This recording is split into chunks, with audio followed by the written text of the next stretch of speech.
The following program contains mature subject matter and may not be appropriate for some listeners.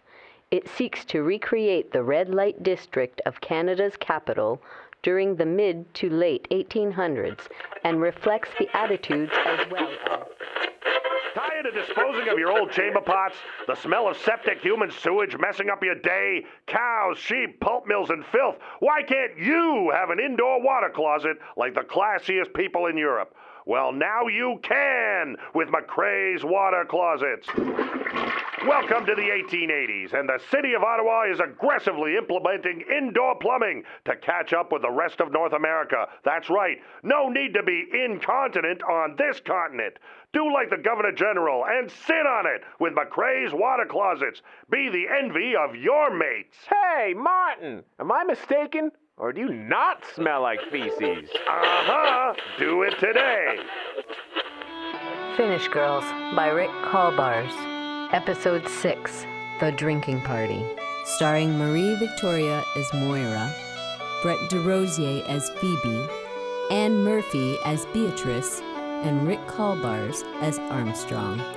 Narrated by Chantal Roy. Music by Terry Lynn Mahusky.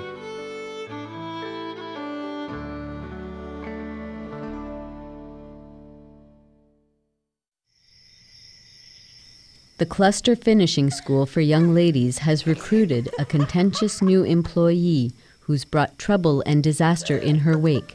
And yet, in the blink of an eye, her charms turn people around and we find the girls seated to a spell of drinking. Another round, Moira. Another round. Come on. No, Beatrice, please. I've had enough. I know my limit. After 7 whiskeys, I do get a bit surly. Oh, come on now. We need to make amends. You're right. Let's put all this brouhaha behind us. I'm sure that old brooch will turn up somewhere. Cheers! You certainly are drinking a lot, Moira. Well, you know, Phoebe. So let me ask you something personal, ladies. So you and Phoebe, do you ever find yourselves doing it with each other? Like... excuse me? You and Phoebe, do you ever partake of each other's physical delights? Some clients like watching the girls with each other, you know? Not so often, no. Never, actually. Well, sometimes we help each other if I have to pry something out of a client, but mostly it's like doing midwifing or birthing a cow. Remember that time I needed a hammer for that peg leg man? Oh, yes. One of the clients had a wooden leg and wedged himself into a knothole in the floorboard. We had to chisel the bloody thing out. So your man, Armstrong, does he ever force himself on you? Excuse me? You're Armstrong. Does he ever presume upon you, you know? No. No, dear heavens, no. Well, that's rare. Most pimps treat the girls like their own private harem. Surprised he isn't forcing himself on you every day. Armstrong doesn't like anything that sounds like work. Yeah. In fact, I only had regular sex with him once, by accident. By accident? What, like you fell downstairs on top of him? No, some very mean people played a practical joke on us. Well, it's bound to happen. All the men who run houses do it. You should be worried most of all, Phoebe. They bring in a young girl, and the man of the house takes it on himself to usher her into the ways of passion by force. Dear heavens. Quiet. Oh, God damn it, where's my bloody pipe? Where are you about hiding my pipe, Moira? I was just down. I've been barred from McGinty's. Did they tell you they barred me from McGinty's? I was just down at that Cock and Lion pub. Cock and Lion, they call it. They should call it the Cock and Extortionist. You know what they're charging for that slop they call liquor? I've come to reconcile myself with the fact I'll never find alcohol in this city that doesn't taste like foot medicine. You're always up the bloody pub. Yeah, well, you're always up the bloody milliners. And who's been leaving their filthy merkins all over the house? Near shat myself thinking the rats moved upstairs. We're the capital city of a country, for heaven's sake. Let's try and class up the place. Oh, dear. Someone's got a temper. Moira and Beatrice have been having a drinking party, and now they're ever so cross. Oh, marvelous. Pie-eyed and sauced like a Christmas goose. At least you left some for me. Just remember yourself, Hey. you pervert. What? Pervert? You just called me a pervert?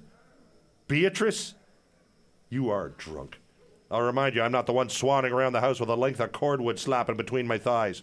Pervert indeed, she says. I won't even dignify it. Disgusting. What do you even do around here besides drink? Not that I am beholden to explain myself, but the service I provide for this house is that of a man-shaped silhouette. Excuse me? A man-shaped silhouette, I say. Seeing a gentleman on the premises keeps some of the more rough-hewn clientele well-behaved. That's the funniest thing I've heard since I've moved back. Excuse me? You don't scare anyone, old man. Heck, I could knock you witless with a sneeze. Of that I have no doubt, Beatrice. In fact, I have every confidence that in every physical way you are my superior and would make considerable short work of me. Be that as it may. That's not what I do here. As I said, I provide a man-shaped silhouette, and seeing a man-shaped silhouette on the premises keeps the clientele polite. I'm not presuming to say anything revolutionary. So you're like some drunk scarecrow with a top hat, except you feed off these innocent women. Damn it! That's it. I've had it up to here with your pissing and moaning about what an evil man I am. Now wait right here, all of you. Wait right here. Nobody move. Oh dear, here it comes.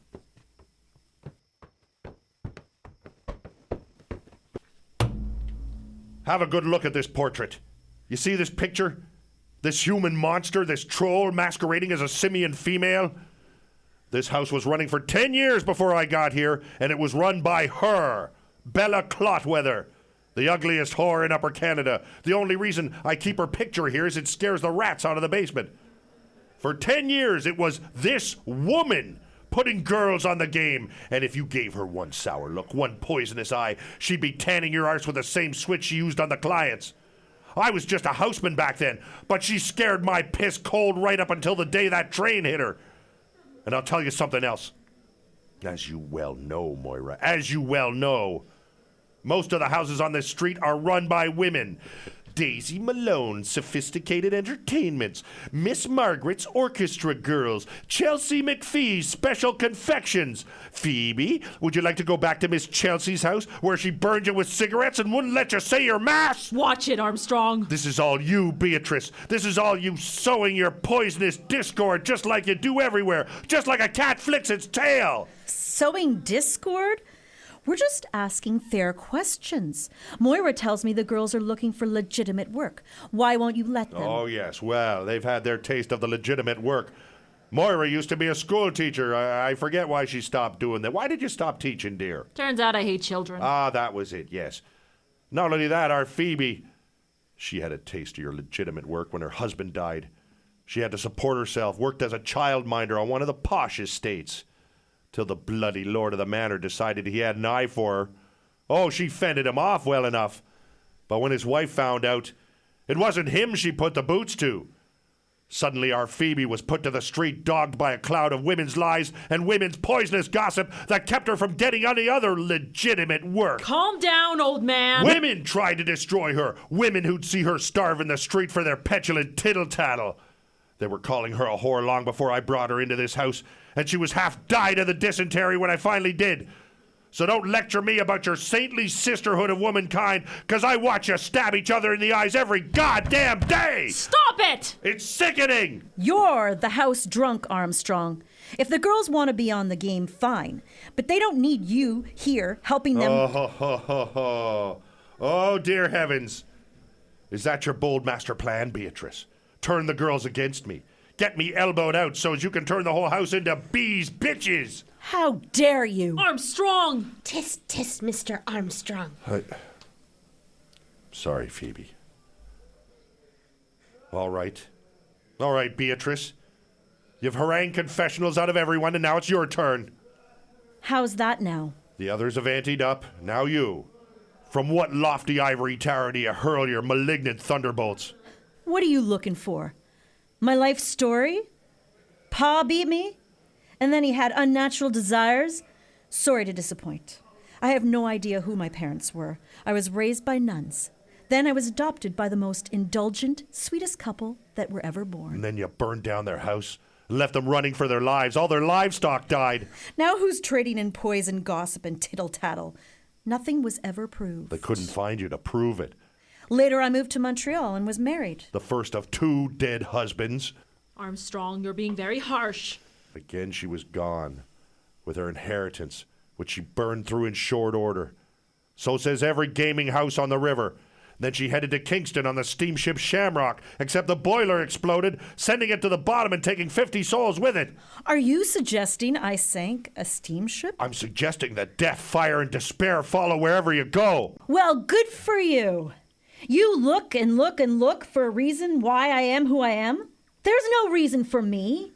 I'm created from a mold, Armstrong, and it's broken. It was broken when you were made with it. I'm the only one of me there is, and I do what suits me. And lately, it suits me to be a whore. Maybe because I do it well. Oh, yes. You're a whore, Beatrice. And so are we. We're all whores here.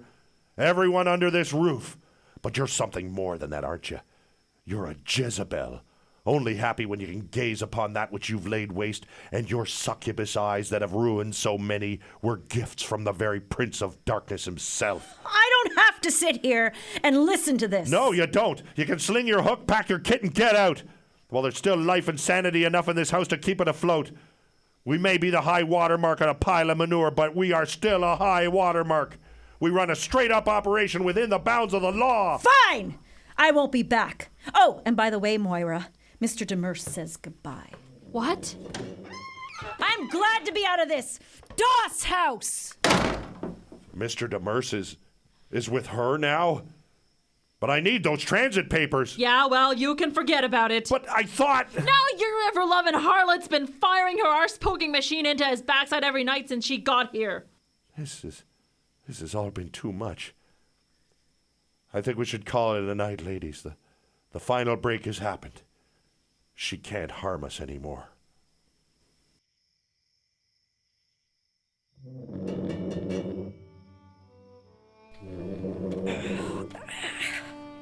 Hey, McGinty!